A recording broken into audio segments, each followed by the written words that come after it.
దేవుని బిడ్డలారా, మత్తయి సువార్త 7:7 అందరికీ సుపరిచయమైన వాక్య భాగమే. దయచేసి ప్రతి ఒక్కరు కూడా మనం చదువుదాం. అందరికీ తెలిసిన వాక్యమే, ఆ వచనమే. 7:7 అడుగుడి అడుగుడి మీకు ఇయ్యబడును, వెదకుడి మీకు దొరుకును, తట్టుడి మీకు తీయబడును. చాలు. దేవునికి స్తోత్రం చెబుదామా? దేవుని బిడ్డలారా, జాగ్రత్తగా విందాం. ఇక్కడ దేవుడు మనతో మాట్లాడబోతున్నాడు ఈరోజు చాలా అద్భుతమైన రీతిలో. చాలామంది జాగ్రత్తగా ఉండాలి. అడుగుడి మీకు ఇయ్యబడును, వెదకుడి మీకు దొరుకును, తట్టుడి మీకు తీయబడును. ఇక్కడ అడగమన్న విషయం ఏమిటి అన్నదే ఈరోజు పాయింట్, ప్రశ్న. అడగమన్న విషయం ఏంటి? దేవుడు అడగమన్నాడు కదా అని మనము చాలా అడుగుతాం. పెళ్ళి కాని వారు వివాహం కొరకు అడుగుతారు. వివాహమైన గర్భఫలం లేని వారు గర్భఫలం కోసం అడుగుతారు. మరి చదువు పూర్తయిన జాబులు లేనివారు జాబులు కొరకు అడుగుతారు. ఇంకా ఈ లోకంలో ఇల్లు లేనివారు, స్థలం లేనివారు, ఇంకా చాలా అప్పులున్నవారు ఈ లోక సంబంధమైన వాటిని చాలా అడుగుతూ ఉంటారు. దేవుని సన్నిధిలో అడగడం అనేది కామన్. కానీ ఏం అడుగుతున్నామన్నదే ప్రశ్న. దేవుడు అడగమన్నది వీటి కోసం కాదు, ఈ లోక సంబంధమైన వాటి కోసం ఎప్పుడూ కూడా నువ్వు నోరు తెరిసి ఆయన దగ్గర అడగవలసిన అవసరం లేదు. ఎందుకంటే ఆయన వాటన్నిటినీ మనకి ముందుగానే సిద్ధపరిచి ఉంచాడు. సిద్ధపరిచి నీ పేరు మీద, నా పేరు మీద, కొంచెం వాల్యూమ్ పెట్టినా, నీ పేరు మీద, నా పేరు మీద ఆయన అన్నీ సిద్ధం చేసి ఒక లాకర్ ఓపెన్ చేసి ఆ లాకర్లో పెట్టి తాళం వేసి తాళపు చెవి అక్కడ పెట్టాడు. ఆ తాళాన్ని మనం కనుగొంటే దేవుడు అన్నీ మనకి సమకూర్చబడతాయి. దేవునికి స్తోత్రం చెప్పండి. దేవుని సన్నిధిలో అన్నీ సమకూర్చబడతాయి. ఆ తాళం ఏమిటంటే ప్రార్థన. చెప్పండి, ఆ తాళం ఏమిటి? ప్రార్థన. ఎప్పుడైతే నువ్వు దేవునితో సహవాసం చేయడం మొదలు పెడతావో, ఎప్పుడైతే నువ్వు దేవునితో ఒక నిబంధన కలిగి నడవడం ప్రారంభిస్తావో, ఎప్పుడైతే నువ్వు దేవునితో ఒక ప్రత్యేకంగా మాట్లాడడానికి నువ్వు ఒక ప్రత్యేకమైన స్థలాన్ని నువ్వు ఏర్పరచుకుని సమయానికి వెళ్ళి ఆయనతో కలిసి మాట్లాడతావో, అప్పుడు ఖచ్చితంగా దేవుడు నీకు సిద్ధపరిచినవన్నీ ఆయన ఇస్తాడు. ఏంటండి, ఆయన లాకర్లో పెడతాడా, తాళం వేస్తాడంటే నీకు తెలియదా ఒక వాక్యము? ఆయన యందు భయభక్తులు గల వారి నిమిత్తము దాశించిన మేలు. మరి దాశించాడంటే దానికి అర్థం ఏంటి? లాకర్లో పెట్టాడని అర్థం. అర్థమవుతుందా? దాశించాడు, అప్పుడే ఇవ్వడు. నువ్వు ఆ తాళాన్ని కనుగొనాలి, ఆ తాళాన్ని తీసుకోవాలి. ఆ లాకర్ ఓపెన్ చేస్తే నీ పేరు మీద చాలా ఉన్నాయి, అక్కడ అన్నీ సిద్ధపరిచేశాడు. కానీ నువ్వు దేవుని సన్నిధిలో ఒక విషయం గుర్తుంచుకో, అవి అడగవలసిన అవసరం లేదు. అదే మాట అపోస్తులుడైన పౌలు కూడా చెప్తున్నాడు. దేవుణ్ణి ప్రేమించు వారికి, అనగా ఆయన సంకల్పం చొప్పున పిలువబడిన వారికి అందరికీ మేలు కలుగుటకే సమస్తమును. అంతే. అంటే ఎప్పుడు దొరుకుతాయి అవి? ఎప్పుడు దొరుకుతాయి నీకు చెప్పాలి. ఎప్పుడైతే ఆయన సంకల్పము చొప్పున పిలువబడతావో, ఎప్పుడైతే ఆయన్ని ప్రేమించటం మొదలు పెడతావో, ఎప్పుడైతే ఆయన సంకల్పం చొప్పున పిలువబడి ఆయన్ని ప్రేమించటం మొదలు పెడతావో, అప్పుడు నీకు సమస్తమును సమకూడి దేనికోసం? మేలు కలగడం కోసం, నీ మేలుకై, నీ ఆశీర్వాదానికి, నీ దీవెనకి, నీవు ఈ లోకంలో ఘనముగా బ్రతకడానికి, ఘనుడుగా జీవించడానికి, పైవాడిగా జీవించడానికి సమస్తమును సమకూడి జరుగుతున్నాయి. అంటే బ్యాక్గ్రౌండ్ జరుగుతున్నాయి. నీ ఫ్రంట్ ఏం జరగవు, నీకు కనిపించవు. ఎందుకంటే దేవుడు ఏమి సిద్ధపరచనో అవి ఈ కంటికి కనబడలేదు, ఈ చెవికి వినబడలేదు, ఈ మనుషుని యొక్క హృదయానికి అగోచరం. అంతా అగోచరమే, గోచరము కాదు ఏది కూడా, అగోచరముగా ఉంటుంది. అయితే ఇప్పుడు మనం అర్థం చేసుకోవాల్సింది ఏంటంటే, అడుగుడి మీకు ఇయ్యబడును అన్నాడు కదా. అడుగుదాం అంటే ఏం అడుగుదాం? ఒకసారి ఆలోచన చేద్దాం. మనకి ఇహలోక సంబంధమైన వాటితో అసలు సంబంధమే లేదు. మీకు ఒక విషయం చెప్తాను. నేను దేవుణ్ణి తెలుసుకున్న కొత్తలో నేను ఒక యాక్సిడెంట్ ద్వారా దేవుడిని తెలుసుకున్నాను. ఆ యాక్సిడెంట్ ద్వారా దేవుడు నన్ను బాగు చేశాడు. యాక్సిడెంట్లో నా కాలు పోయింది అనుకున్నాం. ఆ కాలు అసలు లేసేది కాదు. ఒక పాస్టర్ గారు వచ్చి ప్రార్థన చేశారు. అప్పటికి నాకు ఇష్టం ఉండేది కాదు దేవుడు అంటే. ఆయన పోస్టర్లు చింపేసేవాడిని. ఆయన మాట అంటేనే చాలా భయంకరమైన కోపం వచ్చేసేది నాకు. ఎందుకంటే నేను పక్కా విగ్రహారాధికుడిని, బహుదేవత ఆరాధన కలిగిన వాడిని. నాకు యేసు అంటే నచ్చేది కాదు. మా ఇంటికి కొంచెం అవతల చర్చ్ ఉంది. ఆ చర్చికి వెళ్ళేవాడిని, తిట్టేవాడిని, నేను దూషించేవాడిని, అవమానపరిచేవాడిని. ఆడవారిని అయితే మరీ దారుణంగా అనకూడదు, కానీ ముసుగులు వేసుకోవడానికి వెళ్ళిపోతున్నారు అలాగే ఇలాగని చాలా రకాలుగా. ఇప్పుడైతే అంటే నాకే బాధ కలుగుతుంది. అంత దారుణంగా తిట్టేవాడిని. ఒక రోజున మా నాన్నగారు పొగాకు వ్యాపారం చేసేవారు. సంత మార్కెట్లో పొగాకు దుకాణం వేశారు. సోమవారం ఆ రోజు కొంతమంది వీధి సువార్త ప్రకటించుకుంటూ సంత మార్కెట్లోకి వచ్చి కరపత్రాలు పంచిపెడుతూ సువార్త ప్రకటిస్తుంటే మా నాన్నగారు ఆ పత్రం ఇచ్చుకున్నారు. నాకన్నా ఎక్కువ పూజలు చేసేవాడు మా నాన్నగారు. ఆయన వారసత్వం నిలబెట్టేవాడిని నేను, ఎక్కువగా పూజలు చేయాలని. ఆ కరపత్రాలు తీసుకుంటే నేను లైట్ పట్టుకెళ్ళేవాడిని అనమాట. సాయంత్రం మాటలు లాంతర పట్టుకెళ్ళేవాడిని మా నాన్నగారికి. ఆ లాంతర పట్టుకెళ్ళినప్పుడు ఏం జరిగిందంటే, ఆ కరపత్రాలు మా నాన్నగారు ఇచ్చుకోవడం చూసి ఆ పక్కన పెట్టాడు ఆయన. నేను మా నాన్నగారిని తిట్టాను. మనం ఏంటి, మనం చేసే పూజలేమిటి, మీరు ఎందుకు తీసుకున్నారంటే, ఏంటి తప్పేంటి, ఎవరైనా దేవుడే అంటున్నాడు ఆయన. ఆయన నేను తిట్టి ఆయన దగ్గర అవి తీసుకుని చింపేశాను. వాళ్ళు అక్కడే ఉన్నారు, పాపం బాధపడ్డారు, చాలా బాధపడ్డారు. కానీ వాళ్ళందరూ నా కోసం ప్రార్థన చేశారేమో మరి. దేవుడు నన్ను పగ తీర్చుకోవడానికి లాగేసుకున్నాడు. దేవునికి మహిమ కలుగును గాక. పగ తీర్చుకున్నట్టు నా పని నేనే ప్రతిఫలం ఇస్తానన్నాడు కదా. పగ తీర్చుకోవటం ఇది. సౌలు ఎంతగానో సంఘాన్ని హింసిస్తుంటే, సౌలు సంఘాన్ని బెదిరిస్తుంటే, సంఘాన్ని లాక్కెళ్ళి చెరసాల్లో వేస్తుంటే, సంఘస్థుల్ని చంపేస్తుంటే సంఘము ప్రార్థన చేయడం మొదలుపెట్టింది. సౌలు నుండి మాకు విడుదల రాదా ప్రభువా, సౌలు నుండి మేము విడిపించబడమా, ఆ మతోన్మాది మమ్మల్ని ఎంతగానో బాధ పెడుతున్నాడు, సంఘాన్ని హింసిస్తున్నాడు, చిత్రహింసలు చేస్తున్నాడు. అంటే దేవుడు అన్నాడు, పగ తీర్చుకున్నట్టు నా పని నేనే ప్రతిఫలం ఇస్తానన్నాడు. అని చెప్పి ఏమన్నాడంటే, ఒక రోజున దమస్కులో కూడా ప్రభువుకి శిష్యులు ఉన్నారని తెలిసి, ఆ దమస్కు దగ్గరున్న శిష్యుల్ని పట్టుకుని లాక్ రావడానికి అధికారుల చేత పత్రాలు పొందుకుని సంతకాలు చేయించుకుని అధికార శిష్యునిగా అక్కడికి వస్తున్నాడు. ఆ దమస్కు వస్తున్నాడు. ఆ దమస్కు వస్తున్నప్పుడు ఆ దమస్కు గేటు నొద్దే దేవుడు పట్టుకున్నాడు సౌలుని పట్టుకుని సౌలుతో అన్నాడు, సౌలా సౌలా నన్నేల హింసించుచున్నావు అన్నాడు. ఈ మాట చాలా ప్రాముఖ్యమైనది. సౌలా సౌలా నన్నేల హింసించుచున్నావు అన్నాడు. అంటే అర్థం ఏంటో తెలుసా?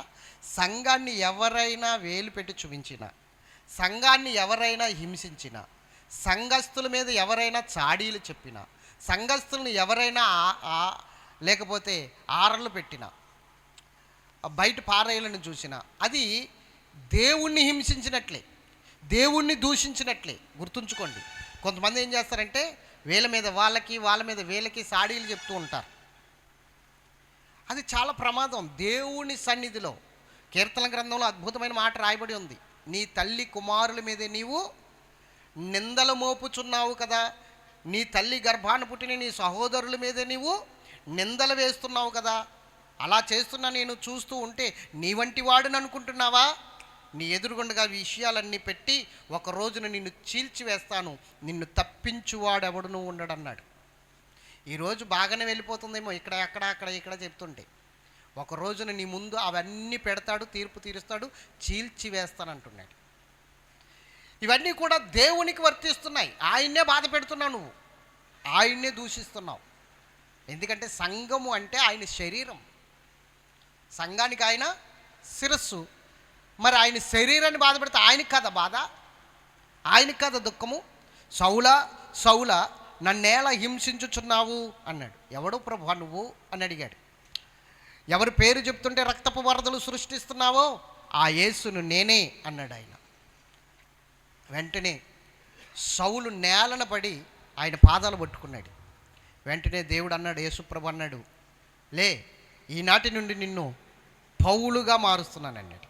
అని అన్నాడు, నా నామము నిమిత్తం ఎన్ని హింసలు పడాలో, ఎన్ని బాధలు పడాలో, ఎన్ని దెబ్బలు తినాలో, ఎంత భయంకరమైన నిందలు అనుభవించాలో, ఎలా చచ్చి బ్రతకాలో నీకు చూపిస్తానన్నాడు. దేవునికి స్తోత్రం చెప్పండి. అంటే సంఘాన్ని ఎంత హింసించాడు, దానికి 100 రెట్లు హింస పొందాడు. మరి పగ తీర్చుకున్నాడా లేదు? ఇప్పుడు పగ ఆయన తీర్చుకుంటే అలా ఉంటుంది, మనం తీర్చుకోకూడదు ఎప్పుడు పగ. దేవుడికి అప్పచెప్తే ఆయన పగ ఎలా తీర్చుకుంటాడో తెలుసా? దేవుడు ఎప్పుడైతే నేను ఆయన కరపత్రాలు చింపేశానో, ఆయన్ని అవమానించానో, ఏలం చేశానో, దేవుడు నన్ను లాక్కున్న వాళ్ళు ప్రార్థన చేశారేమో.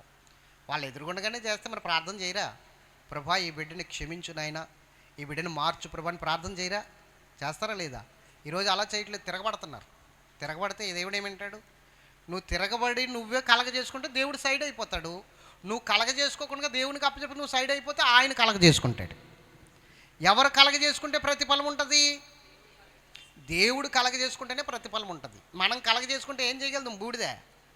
మనమైనా చేయగలుగుతామా? 2 తిట్లు ఎక్స్ట్రా తిడతాం, అంతే. అంతే కదా? 2 తిట్లు ఎక్స్ట్రా తిట్టి ఇంకో 2 మాటలు ఎక్స్ట్రా మాట్లాడి వచ్చేస్తాం. అప్పుడు వారిలో మన గురించి చెడు అభిప్రాయం ఏర్పడుతుంది. ఈడు దేవుణ్ణి నమ్ముకున్నాడట, ఎలా మాట్లాడుతున్నాడో చూడు, ఎలా ఉన్నాడో చూడు అని చెడు అభిప్రాయం ఏర్పడుతుంది. ఎప్పుడు కూడా దేవుణ్ణి నమ్మిన మనము మౌనముగా ఉండాలి. దానికి మించిన ఆయుధం ఇంకొకటి లేదు. అది చాలా గొప్ప ఆయుధం. యేసు ప్రభువు సిలువ వేయబడుతున్నప్పుడు కానీ, తీర్పు తీర్చబడుతున్నప్పుడు కానీ మౌనముగా ఎందుకున్నాడు? అది పెద్ద ఆయుధం. అది చాలా పెద్ద ఆయుధం. దాన్ని మించిన ఆయుధం లేదు. మౌనముగా ఉండి చూడు, దేవుడు అద్భుతాలు చేసేస్తాడు. దేవునికి స్తోత్రం చెప్పండి. అది తెలియట్లేదు ఈరోజు క్రైస్తవ జనాంగానికి. మేమేమైనా తక్కువ తిన్నామా అన్నట్లుగా ఉంటున్నారు. తప్పు. మౌనముగా ఉంటేనే దేవుడు కలగజేసుకుంటాడు. మరి ఈరోజు మీ మధ్యన ఉన్నానంటే ఎన్ని అవమానాలు, ఎన్ని నిందలు, ఎన్ని వేళనలు. సేడలా తయారయ్యాడు, పొమ్మన్నా పోవట్లేదు అన్నట్లుగా మాట్లాడేవారు. కొంతమంది అయితే ముఖం మీద తుపుక్కును ఉమ్మేసేవారు కాండ్రించి. అవునా కదా? మరి ఇవన్నీ నేను ఒకప్పుడు చేశానా లేదా? మరి ఇప్పుడు పగ తీర్చుకుంటున్నాడా లేదా? తీర్చుకున్నాడు. స్తోత్రం చెప్పాలి గట్టిగా. హల్లెలూయా. దేవుడు ఎప్పుడు ఎక్కిరించబడు. నువ్వేమి విత్తుచున్నావో ఆ పంట నీకు వస్తావు. ఎప్పుడు ఎక్కిరించబడ్డాడు ఆయన. కాబట్టి మనము ఏ స్థితిలో అయితే ఉన్నామో ఆ స్థితిని దేవుడు రుచి చూపించేస్తాడు మనకి. ఇక్కడైతే ఇలా ఉంది, కానీ యావారం అయితే ఇంకా భయంకరమైన పరిస్థితులే, చాలా దారుణమైన స్థితులు. సంఘం స్టార్ట్ చేసిన కొత్తలో అలాంటి పరిస్థితుల నుండి దేవుడు లేవనెత్తి ఎంత గొప్ప సాక్ష్యాన్ని మీ ముందుంచాడు. స్తోత్రం చెప్పండి. దేవుని బిడ్డలారా, ఇక్కడ నేను ప్రారంభించింది కేవలము ఒక 4-5గురితో ప్రారంభించాను. ఈరోజు చూడండి, ఇది ఇక్కడ సంఘం. యావారాన్ని కూడా 4-5గురితో ప్రారంభించాను. ఈరోజు అక్కడ చూడండి, ఉన్నతమైన సంఘం. దేవుడు అద్భుతమైన కార్యాలు చేసుకుంటూ ముందుకు తీసుకుని వస్తున్నాడు. దేవునికి స్తోత్రం చెప్పండి. ఎప్పుడైతే దేవుని వైపుకు తిరిగి అడుగుడి మీకు ఇవ్వబడును అన్నాడు కదా, ఏం అడగాలి తీద్దాం. ఎఫెసీ పత్రిక 1:3 ఏం అడగాలో మనకు అక్కడ దేవుడు చూపిస్తున్నాడు. 1:3 మన ప్రభువైన యేసుక్రీస్తు యొక్క, అందరూ తీసారా? ఎఫెసీ పత్రిక 1:3 అందరూ తీయాలి. మన ప్రభువైన యేసుక్రీస్తు యొక్క తండ్రి అయిన దేవుడు స్తుతింపబడును గాక. తండ్రి అయిన దేవుడు స్తుతించబడును గాక. ఆయన క్రీస్తునందు, జాగ్రత్తగా వినండి, ఎవరినందు? ఎవరిని పంపించాడు లోకానికి? ఎవరి కోసం పంపించాడు చెప్పాలి. మన కోసం ఎవరినైతే పంపించాడో ఆయన ద్వారానంట, ఆయన నందంట, ఆయన యందు, ఆయన క్రీస్తునందు పరలోక విషయములలో ఆత్మ సంబంధమైన ప్రతి ఆశీర్వాదమును మనకు అనుగ్రహించాడు. అది కథ. ఇప్పుడు ఏ ఆశీర్వాదం కావాలి నీకు? ఏది అడగాలి నువ్వు? ఆత్మ సంబంధమైన ఆశీర్వాదం ఉంది, అది అడగాలి. నువ్వు భూ సంబంధమైన ఆశీర్వాదాన్ని అడుగుతున్నావు, ఫెయిల్ అయిపోతున్నావు. నువ్వు అడగవలసింది ఆత్మ సంబంధమైన ఆశీర్వాదాన్ని. భూ సంబంధమైన వాటిని నువ్వు అడగవలసిన అవసరం లేదు. ఎందుకంటే ఆయన అన్నాడు, ఏమి తిందుమో, ఏమి త్రాగుదుమో, ఏమి ధరించుకుందుమని చింతించకండి. ఇవన్నీ లోకస్తులు చింతిస్తారు, మీరు చింతించవలసిన అవసరం లేదు. ఇవన్నీ కావాలని మీ పరలోకపు తండ్రికి ముందుగానే తెలుసు, ఆయనకి తెలుసు. మరి ఎందుకు నువ్వు చింతిస్తున్నావు? నీ కొరకు చింతిస్తున్న దేవుణ్ణి చూసి నువ్వు చింతించవలసిన అవసరం లేదే. ఆయన నీ కొరకు చింతిస్తున్నాడు కనుక నీ చింత యావత్తు ఆయన మీద వేయి. నీ భారము ఆయన మీద మోపు, నీ పనుల భారం యెహోవా మీద మోపము. అప్పుడు ఆయన నీ ఉద్దేశంలన్నీ ఏ కొదువ నీ కొంచడు, ఏ వెలితి నీ కొంచడు. నువ్వు కేవలము ఆత్మ సంబంధమైన ఆశీర్వాదము ఒక్కటే కోరుకో. ఆత్మ సంబంధమైన ఆశీర్వాదం కోరుకో. భూమి మీద ఉండగా నాయన నీ హృదయానుసరుడని కావాలి, నీ హృదయంలో ఉన్నవన్నీ తెలుసుకోవాలి. దావీదు ఎందుకు ఆశీర్వదించబడ్డాడు? ఒక్క మాట చెప్పండి నాకు. దావీదు ఆశీర్వదించబడడానికి అందలం అంటే ఎక్కలేనంత ఎత్తైన కొండ మీదకి దావీదు ఎక్కడానికి ఏమండి, దేవుడి సన్నిధిలో దావీదుకున్న వాగ్దానము భూమి ఉన్నంత వరకు, సూర్యచంద్రులు ఉన్నంత వరకు నీ సింహాసనం మీద ఖచ్చితంగా నీ సంతతిలో ఒకడు కూర్చుంటాడు, ఉండక మానడు అని చెప్పి వాగ్దానం చేశాడు. అవునా కదా? దావీదుకి అంత వాగ్దానము, అంత గొప్ప వాగ్దానము దావీదుకు చేయవలసిన అవసరం ఏంటి? అసలు దావీదు అంత ఆశీర్వాదం పొందడానికి కారణం ఏంటి అంటే ఒక్కటే దావీదు దేవుని మనస్సు గెలిచినవాడు. దావీదు దేవుని హృదయాన్ని తెలుసుకున్నవాడు. అందుకనే అతడు నా హృదయానుచారుడు అన్నాడు కదా దావీదు గురించి, అన్నాడా లేదా? అతడు నా హృదయానుచారుడు, నా ఇష్టానుసారమైన వ్యక్తి. అంటే దేవుని హృదయంలో ఏముందో తెలుసుకోగలిగిన వ్యక్తి, దేవుని హృదయంలో ఏముందో అది తెలుసుకుని అదే చేయగలిగిన వ్యక్తి. అందుకే దావీదు ఆశీర్వదించబడ్డాడు. ఈరోజు నువ్వు కూడా ఆశీర్వదించబడాలి. దావీదు ఆశీర్వదించబడటమే కాదు, దావీదు కుటుంబంలో నుంచే దావీదు కుమారుడిగా యేసు ప్రభు భూమి మీదకి వచ్చాడు. మరి ఈరోజు నీవు కూడా అలాంటి ఆశీర్వాదం పొందాలి అంటే కారణం ఒక్కటే, దేవుని హృదయములో నిన్ను గూర్చి ఏం తలంచుచున్నాడో, ఏమి ఉద్దేశించి ఉన్నాడో, ఏమి ఆలోచిస్తున్నాడో, ఆయన ఏమి చిత్తము కలిగి ఉన్నాడో నీ పట్ల, అది నువ్వు తెలుసుకోగలిగితే నీ ఆశీర్వాదం కూడా దావీదులాగానే ఉంటుంది. దావీదు ఆశీర్వాదం శాశ్వతమైన ఆశీర్వాదం అండి. శాశ్వతమైన ప్రేమతో నేను నిన్ను ప్రేమించుచున్నానన్నాడు దేవుడు దావీదుని. మరి ఈరోజు అలాంటి ఆశీర్వాదం కావాలంటే ఇహలోక సంబంధమైన వాటి కోసము దేవుని దగ్గరికి వస్తే ఏదో ఒక రోజు నువ్వు పడిపోయే అవకాశం ఉంది, తప్పిపోయే అవకాశం ఉంది. దేవునికి అవమానకరంగా పడిపోయి దేవునికి వేళకరంగా ఈ లోకానికి ఆయన్ని దూషణలోనికి తీసుకొచ్చే స్థితి నీలో ఉంటుంది. కాబట్టి నీవు ఎప్పుడైనా సరే ఆత్మ సంబంధమైన ఆశీర్వాదాన్ని వెతకగలిగినప్పుడు అపవాదిని జయించగలదువు. ఈ లోకంలో ఉన్నవన్నీ కూడా నువ్వు ఆశీర్వాదకరమైన జీవితాన్ని జీవించడానికి అన్ని దేవుడు నీకు ఇస్తాడు. ఏ కొదువ ఉండదు. నువ్వు ముందు వెతకవలసింది ఒక్కటే, ఆత్మ సంబంధమైన ఆశీర్వాదం. ఏమిటి ఆత్మ సంబంధమైన ఆశీర్వాదం? పౌలు గారు అంటారు, మీరు క్రీస్తుతో కూడా లేపబడిన వారైతే పైనున్న వాటినే వెతకండి, భూ సంబంధమైన వాటి మీద. అంటే పైనున్నవి ఏంటి? పైనున్న వాటికి కిందున్న వాటికి తేడా ఒక్క మాటలో చెప్పొచ్చు. పైనున్నవి శాశ్వతమైనవి, కిందున్నవి అశాశ్వతమైనవి. అవునా? రెండింటికి తేడా ఏంటి? అవి క్షయము కానివి, ఇవి క్షయమైపోయేవి. అవి అక్షయమయ్యేవి, ఇవి క్షయమయ్యేవి. అంటే ఇవి నాశనమయ్యేవి, అవి నాశనం, ఎన్నటికీ నాశనం కానివి. అంటే దేవుడు నీకేమి ఇవ్వాలనుకుంటున్నాడు? నాశనము కానిది ఇవ్వాలనుకుంటున్నాడు. నువ్వు నాశనం అయిపోయేది కోరుకుంటున్నావు. అక్కడే తేడా వచ్చింది. నువ్వు పైనున్న వాటిని వెతికితే నాశనము కాని ఉన్నాయి. అక్కడ ఏమేమి ఉన్నాయి? చాలా ఉన్నాయి. అవి వెతకాలి. అవి ఎప్పుడైతే నువ్వు వెతుకుచున్నావో అప్పుడు ఈ లోకంలో నీకు సమృద్ధి కలుగుతుంది. స్తోత్రం చెప్పండి గట్టిగా, హల్లెలూయా. వాక్యం మీద దృష్టి పెట్టాలి. మొట్టమొదటిగా వాక్యాన్ని అత్తుకోవాలి, వాక్యాన్ని ప్రేమించాలి. నేను అలా చేయనని చెప్పు చాలా ఇబ్బందులు పడ్డాను. మరణము వరకు వెళ్ళిపోయాను, మరణపు అంచుల వరకు వెళ్ళిపోయాను. చనిపోతాను అనుకున్నాను, స్కెల్టన్ అయిపోయాను, మొత్తం అస్థిపంజరం అయిపోయాను. మరణము వరకు వెళ్ళిపోయాను, మరణపు అంచుల దగ్గరికి వెళ్ళిపోయి నన్ను చేయబట్టుకుని తీసుకొచ్చాడు దేవుడు. నీకు ఇంకా టైం ఉంది, రారా బాబు అని. అర్థమవుతుందా?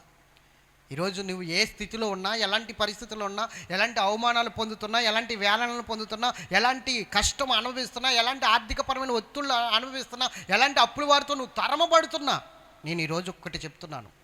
నీవు మోకాళ్ళు వేసి 3 రోజులు దేవునితో గడిపి పరలోకములో నాశనము కానివి వెతుకు. ఈ లోకంలో కావలసినవన్నీ నీ కాళ్ళ దగ్గర పడేస్తాడు దేవుడు. వాస్తవంగా చెప్తున్నాను, బలిపీఠం మీద నిలబడి చెప్తున్నాను, నువ్వు పైనున్న వాటిని వెతుకు, ఆత్మ సంబంధమైన వరాలని వెతుకు. ఈ లోకంలో ఏం కావాలో అవన్నీ సిద్ధం చేసేస్తాడు దేవుడు. ఎప్పుడు ఇస్తాడు అనుకుంటున్నావు? నీకు ఎప్పుడు దొరుకుతుంది అనుకుంటున్నావు? ఆ తాళపు చెవి, ఆ లాకర్ తాళపు చెవి. ఇలా ఆలోచించినప్పుడు ఆ లాకర్ తాళపు చెవి దొరుకుతుంది. అర్థమైందా? నాకు ఎప్పుడు దొరికింది ఆ లాకర్ తాళపు చెవి?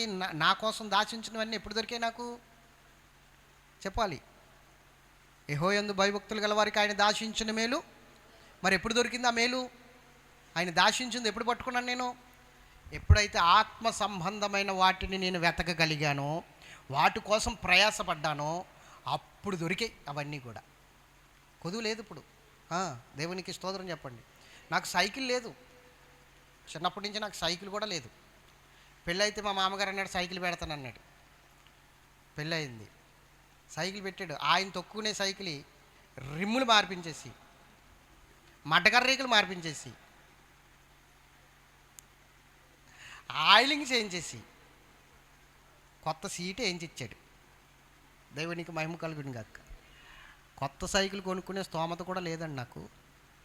ఆ సైకిల్ మీద తిరిగేవాడిని, గిరగరా గిరగరా గిరగరా తిరిగేవాడిని. దేవుడు సువార్త కూడా ఆ సైకిల్ మీద చేయించాడు. అయితే ఒక రోజున పాలకొల్లు ప్రార్థనకి వెళ్ళాలి నేను. ఆ సైకిల్ నక్కల కూడా ప్యాచ్ పడిపోయింది. ప్యాచ్ చేయించుకుంటే డబ్బులు లేవు. అప్పుడు ప్యాచ్ ఎంత రూపన్నర. అప్పుడు ప్యాచ్ ఎంత రూపన్నర లేదు నా దగ్గర. ఒక ₹10 ఉంది. పాలకొల్లు వెళ్ళాక 5 చోట తాగుదాం అనుకున్నాను. 5 చోట వస్తుంది ₹10. అప్పుడు 5 చోట పాలకొల్లు తొక్కెళ్ళాక అక్కడ 5 చోట తాగుదాం అనుకున్నాను. అప్పుడు సరే, ఈ ₹10 నేను ఏం చేయాలి? ఆటో వాడు కూడా రాడు. ఆటో పాలకొల్లు ఎంత అనుకుంటున్నారు? ₹3. ₹5 ₹3 పాలకొల్లు ఆటోకి. నా దగ్గర డబ్బులు లేవు. నక్కల కాలగడ మొదలిచ్చుకున్నాను నడక. పాలకొల్లు వెళ్ళేంతవరకు ఎవరు లిఫ్ట్ కూడా ఇవ్వలేదు నాకు. పాలకొల్లు నడిసి వెళ్ళాను ప్రార్థనకి. స్తోత్రం చెప్పాలి గట్టిగా. చెప్పులు కూడా లేవు. అక్కడికి వెళ్ళిన తర్వాత హైదరాబాద్ సమయల్ గారు తెలుసు కదా, తిమోతి గారు అని ఒక ఆయన ఉండేవాడు. సమయల్ గారు ఆయన. తిమోతి గారు ఏమో చెప్పులు ఇచ్చాడు నాకు. ఆయన చెప్పులు నాకు ఇచ్చాడు. ఆయన ఏనుగు పాదాలు నా ఏమో ఎంత ఉంటాయి అవి వేసుకునే వచ్చాను. సమయల్ గారు ఏమో ₹5 ఇచ్చారు నాకు. ఆటోకి వెళ్ళండి పాస్టర్ గారు అని.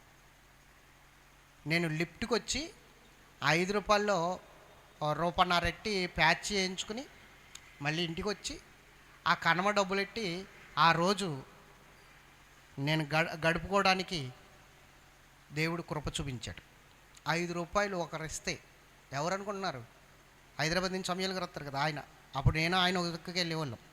స్తోత్రం చెప్పాలి గట్టిగా.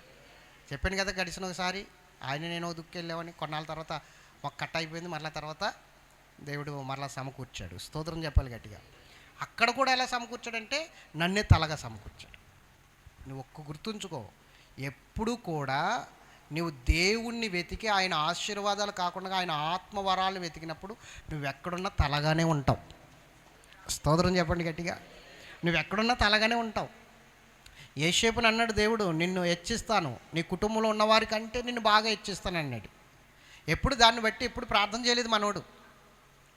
దేవుడు నాకుంటే చాలు, ఆయన ఆత్మ నాకు తోడుగుంటే చాలు అనుకున్నాడు. ఐగుప్తు దేశం వెళ్ళిపోయినా కూడా అక్కడ బానిసగా బ్రతుకుతున్నా కూడా దేవుడు నాకు తోడుగున్నాడు చాలు అనుకున్నాడు. సరసాల్లో వేసేసిన తర్వాత లేని నింద వేసి నింద అతని మీద మోపి ఆ పరో భార్య అతని సరసాల్లో పాడేసినా కూడా పర్వాలేదు దేవుడు ఉన్నాడులే నాకు అనుకున్నాడు. అందుకని నన్ను హెచ్చిస్తానన్నావు కదా, నన్ను ఎందుకు ఇలా చేసావని ఎప్పుడు కూడా దేవుడిని ప్రశ్నించలేదు. పైన వాటిని వెతికాడు కానీ వీటిని ఎప్పుడు కూడా ఆశించలేదు.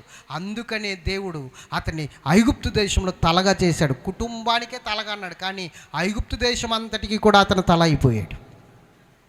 నేను ఈరోజు చెప్తున్నాను, ఎప్పుడైతే నువ్వు ఆశీర్వాదం అనేది ఆత్మ సంబంధమైన వాటి మీద దృష్టి పెడతావో భూ సంబంధమైనవి ఆటోమేటిక్గా నీ సొంతమైపోతాయి. ఘనంగా జీవిస్తావు. స్తోత్రం చెప్పండి.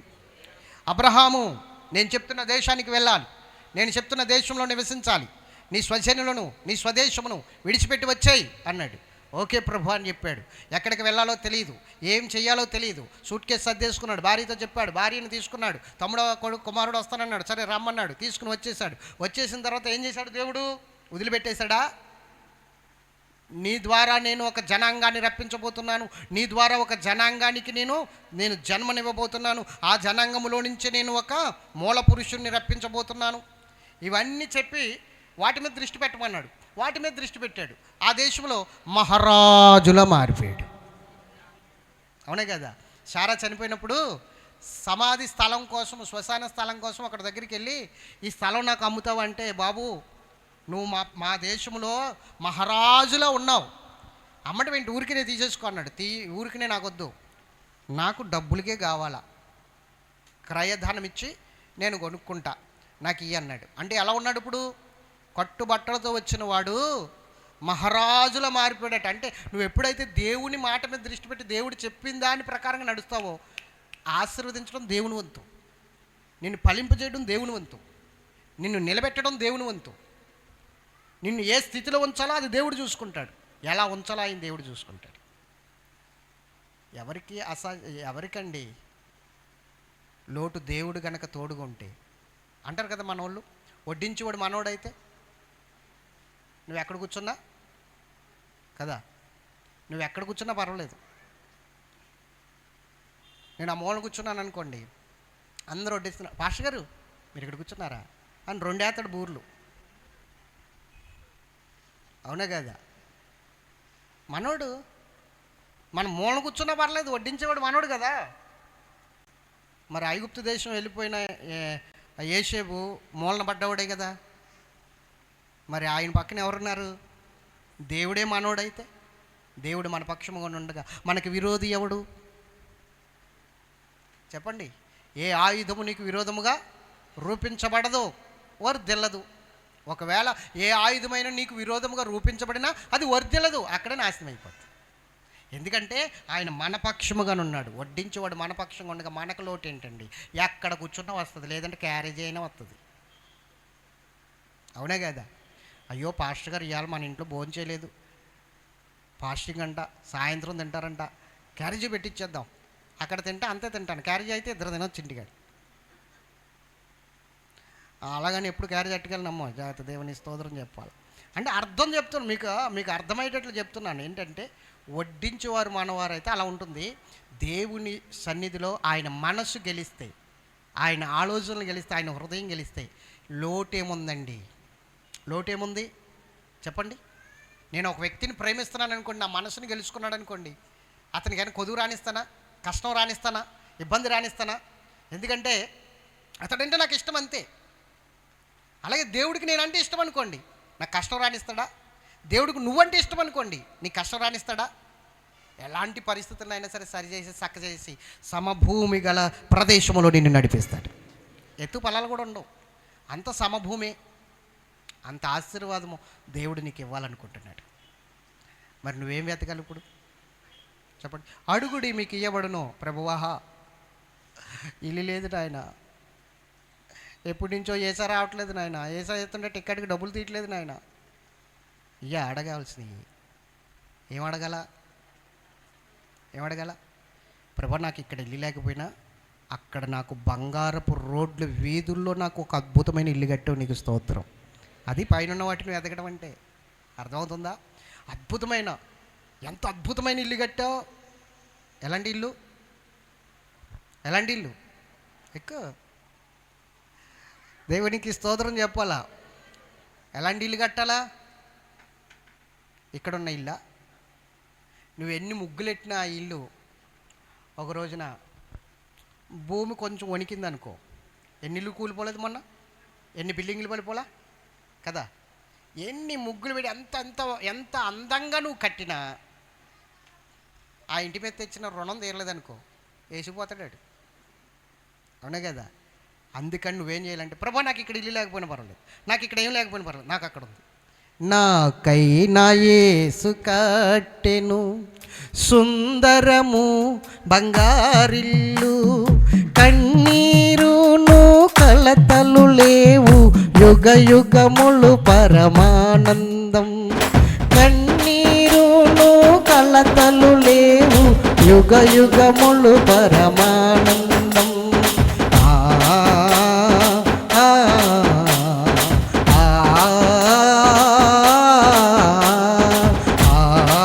వాడాలి. మీకు వద్దా? మీకు వద్దా? వద్దా? కావాలా? ఎంతమందికి కావాలి అక్కడ ఇల్లు? అక్కడ వెళ్ళకి చూద్దాంలేండి. ఇప్పుడు ఎవడెళ్ళాడు? ఎవడు చూసి వచ్చాడు? మీరు అన్నీ అలా చెప్తారు. ఎక్కడ లేదు కొంప. అక్కడ నీకోటి చెప్పనా, ఇవన్నీ రాబోవటి ఛాయ కానీ నిజస్వరూపము కదా కదా. ఇది ఒప్పుకుంటారు కదా. మనం అక్కడ సంపాదించుకుంటే దాని నేడు ఇక్కడ ఏర్పడుతుంది మనకి. స్తోత్రం చెప్పండి గట్టిగా. అక్కడ మనం బంగారుపు ఇల్లు దేవుని సన్నిధిలో సంపాదించుకున్నాం అనుకోండి, దాని నేడే, దాని ఛాయ, దాని ప్రతిబింబము మనకి ఇక్కడికి ఒక ఇల్లు ఏర్పడుతుంది. మనం అక్కడ సంపాదించుకోకుండా ఇక్కడ ఎలా సంపాదించుకోగలదు? అందుకని రాబో వాటి ఛాయ. ఒక పెళ్లి చేసుకున్నా అది క్రీస్తు వివాహానికి ముడిపడి ఉంది. ఇక్కడ ఇల్లు కట్టుకున్నా మనకు దేవుడు అక్కడ కట్టబోయే ఇంటికి ముడిపడి ఉంది. అర్థమవుతుందా? మనకి ఇక్కడ కుటుంబం ఉన్నా పరలోకములో కూడా ఒక కుటుంబం ఉంది. అందుకని పరలోకములోని భూమి మీద కుటుంబం అని పిలువబడుతున్న ఏ కుటుంబమైనను అంటాడు పౌలు గారు. స్తోత్రం చెప్పాలి గట్టిగా. అర్థమవుతుందా? కాబట్టి ఇక్కడ మన కుటుంబం ఉంది, అక్కడ ఉంది కాబట్టి ఇక్కడ కుటుంబం ఉంది. మీరు అర్థం చేసుకోండి. అక్కడ మందిరం ఉంది కాబట్టి ఇక్కడ మందిరం ఉంది, అక్కడ బలిపీఠం ఉంది కాబట్టి ఇక్కడ బలిపీఠం ఉంది. అన్ని ఛాయ. అక్కడ మందసం ఉంది కాబట్టి ఇక్కడ మందసం ఉంది, అక్కడ యాజకుడు ఉన్నాడు కాబట్టి ఇక్కడ యాజకుడు ఉన్నాడు, అక్కడ ఇల్లు ఉంటే ఇక్కడ నీకు ఇల్లు ఉంటుంది. అన్నీ అక్కడ ఉంటే ఇక్కడ వస్తాయి. అందుకని ముందు అక్కడ సంపాదించుకోవాలి. ఎక్కడ సంపాదించుకోవాలి చెప్పాలి. కన్నీరును కలతలు లేవు, యుగ యుగములు పరమానందం. కన్నీరును కలతలు లేవు, యుగ యుగములు పరమానందం.